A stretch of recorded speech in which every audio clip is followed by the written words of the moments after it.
Oke, saya akan mulai sesi kali ini. Saya akan bicara mengenai sesi kepatuhan. Sesi kepatuhan ini adalah sebenarnya topik sesi kepatuhan ini saya ambil karena banyak orang tua yang meminta ya, bagaimana Bu kalau kepatuhan, karena itu dampaknya langsung ke orang tua dalam hal mereka, karena sehari-hari relasinya dengan anak-anak ini terhambat atau kebanyakan mendapatkan masalah karena mereka berpikir ini kepatuhan anak saya nggak patuh. Jadi, tapi sebelum itu saya pengen orang tua bisa menchat ke saya atau mungkin ke ini aja, ke everyone ya. Ketidakpatuhan apa yang dialami oleh para orang tua atau guru atau terapis yang menurut ibu atau orang tua itu adalah suatu ketidakpatuhan. Saya pengen tahu dulu karena saya mau menyamakan persepsi apa yang dimaksud tidak patuh di sini. Oke, jadi nanti saya lihat setelah saya ngomong-ngomong lagi, nanti saya juga akan melihat ketidakpatuhan itu yang dimaksud apa. Saya lanjutkan.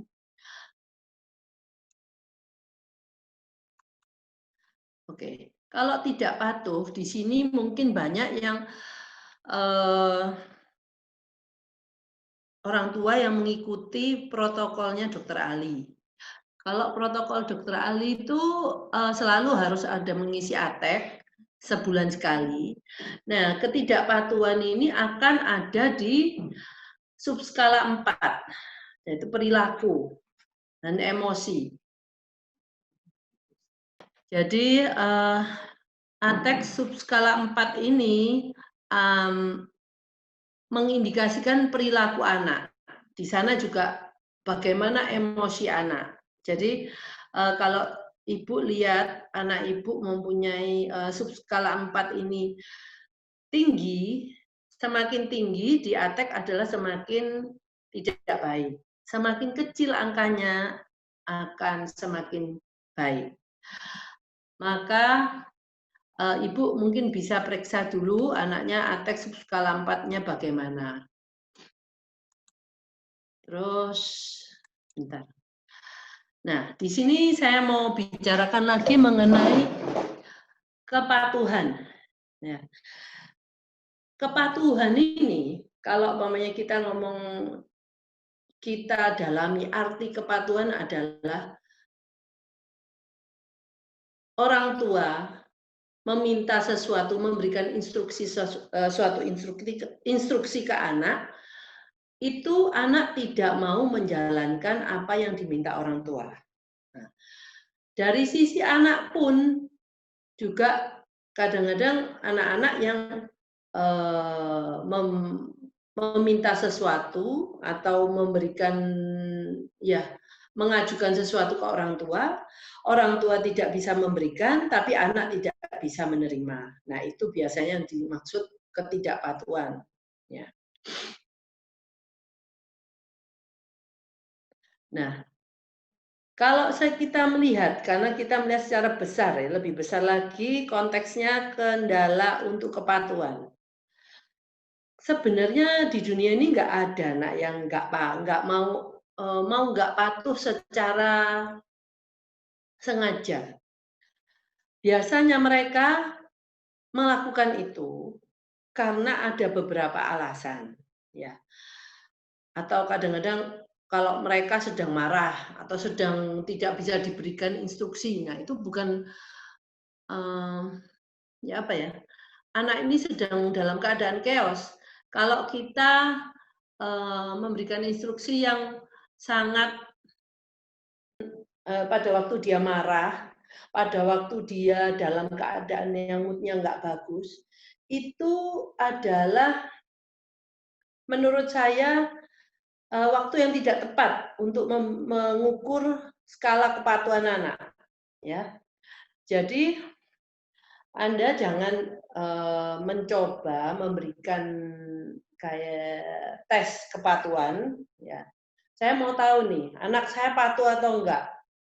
Nah, coba saya tes seperti ini. Itu menurut saya sesuatu hal yang ya apa ya? Terus orang tua memberikan instruksi-instruksi atau tugas-tugas yang agak sulit gitu bagi anak. Nah, itu nggak fair bagi mereka. Karena mereka dalam kondisi yang apalagi kita ngomong di sini anak berkebutuhan khusus ya. Mereka punya problem-problem di bawah ini. Fokus, dan brain inflamasi. Itu juga menyebabkan kepatuhan ini sangat sulit. Gimana? Kalau anak brain inflamasi kan Ibu tahu, anaknya error. Ya seperti saya tadi, kalau anaknya error, ya kepatuhan itu pasti nggak akan terjadi. Sulit akan terjadi. Fokus, anak yang nggak fokus, gimana dia akan mau melakukan suatu kepatuhan? Orang dia mungkin aja mendengar instruksi orang tua itu nggak sepenuhnya. Jadi pastinya anak-anak tidak bisa melakukan instruksi yang diberikan oleh orang tua. Di sini saya ambil untuk kata-kata orang tua, karena di sini banyak orang tua, saya enggak ngomong, bisa juga terapis, bisa juga guru atau orang-orang sekitarnya. Selain itu mungkin caregiver, babysitter, atau siapapun orang-orang itu. Nah, terus sensory overload. Kalau kita memberikan suatu seperti yang dulu-dulu beberapa seminar yang lalu saya ngomong harus diperhatikan apakah anak-anak ini sensorinya overload. Mungkin kita memberikan instruksi di situasi yang ramai sekali.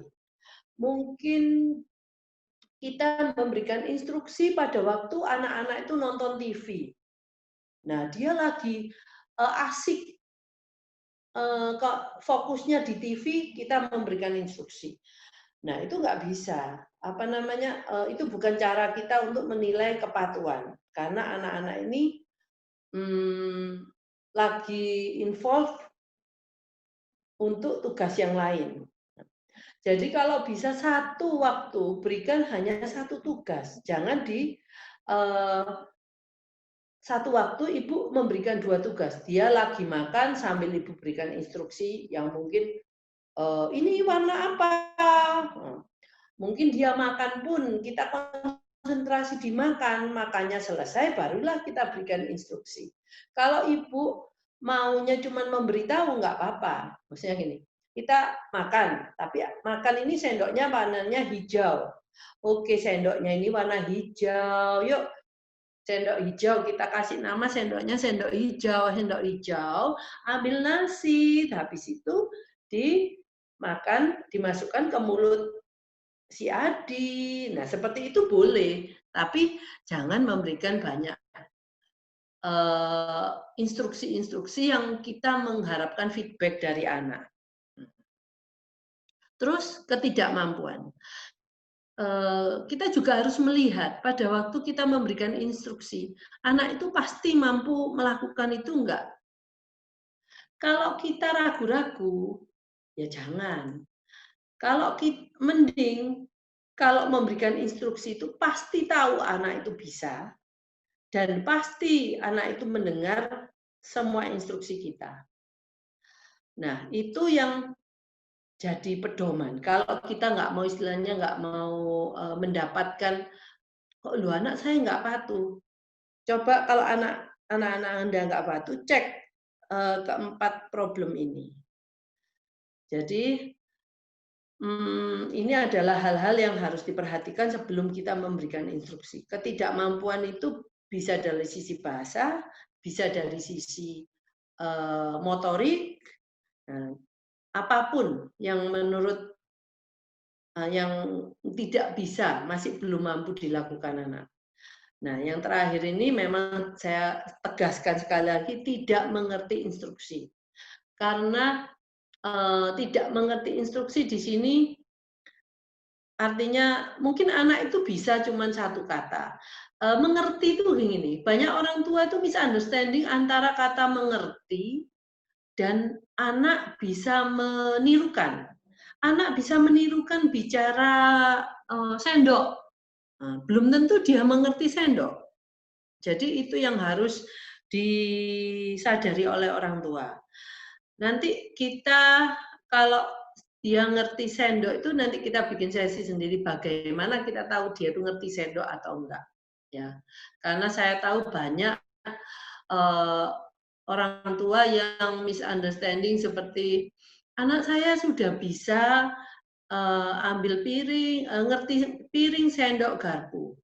Kalau makan dia ambil piring sendiri, ambil piring, sendok sendiri, ambil garpu sendiri. Itu tidak berarti bahwa anak ibu mempunyai kosakata mengenai sendok, piring, garpu. Itu hanya seperti habit gitu ya. Dia tahu ini mau makan, waktunya makan. Nah, waktunya makan dia tahu selalu mengambil benda itu yang bulat-bulat, pipih, piring. Terus ada benda yang dimasukkan ke mulut, itu ya. Terus ada bendanya satu lagi, kalau mungkin anak-anak kecil nggak memerlukan garpu ya, mungkin sendok itu aja. Nah, yang dia tahu adalah bentuk bendanya, tapi bukan benda itu dipanggil apa. Nah, jadi ibu, para orang tua harus menyadari anak saya itu tahapnya yang mana, masih mengenal benda itu, mengetahui benda itu apa bendanya, tapi nggak tahu namanya. Nah, jadi hal itu yang saya ngomong, kalau mengerti instruksi, dia harus mengerti kata bendanya, harus mungkin kalau ada kata kerjanya, ya dia harus mengerti kata kerjanya. Gitu ya.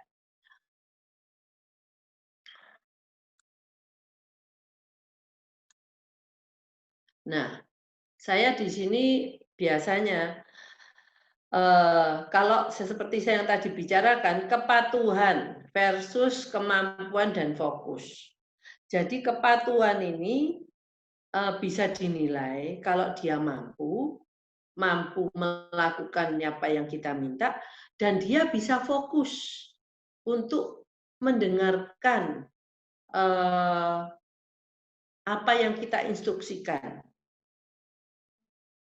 Jadi mampu dan fokus. Kemampuan ini kemampuan melakukan tugasnya dan kemampuan untuk mengerti instruksinya. Oke. Kalau mampu mengerti instruksi, kebanyakan anak adik-adik dia ngerti, tapi karena fokusnya pendek, akhirnya dia tidak tahu sebenarnya maksud yang diinstruksikan apa. Karena dia tidak mendengar sampai selesai. Oke. Habis itu kita ngomong lagi mengenai kemampuan. Kalau kita minta anak melakukan sesuatu, paling sedikit dia punya kemampuan 80% untuk tugas itu. Jadi dia berusaha 20%. Contohnya, umpamanya kita minta anak-anak untuk melakukan menulis. Ya. Dia mampu menulis 5 kata, 10 kata lah. Jadi kita bisa berikan 12 kata. Ya. Dia yang 10 kata itu dia bisa mampu untuk melakukan tanpa ada beban. Yang kata ke-11 dan 12 itu dia berusaha bertahan karena dia mampunya sampai 10. Nah, pada waktu dia melakukan yang ke-11 dan ke-12, orang tua harus benar-benar menyemangati anak untuk bisa melakukan itu sampai ke-12. Jadi di sini adalah untuk kemampuan 80% dan usaha 20% ini untuk semua tugas yang mau kita ajarkan ke anak supaya anak itu maju terus, karena kebiasaan anak-anak itu orang tua itu hanya melakukan anak saya bisa 10, ya udah saya kasih 10 terus. Jadi anak-anak ini nggak akan maju. Nah, kalau kita memberikan 20% aja, anak-anak pasti masih mau berusaha. Tetapi lebih dari itu kebanyakan anak akan menolak tanpa mau mencoba.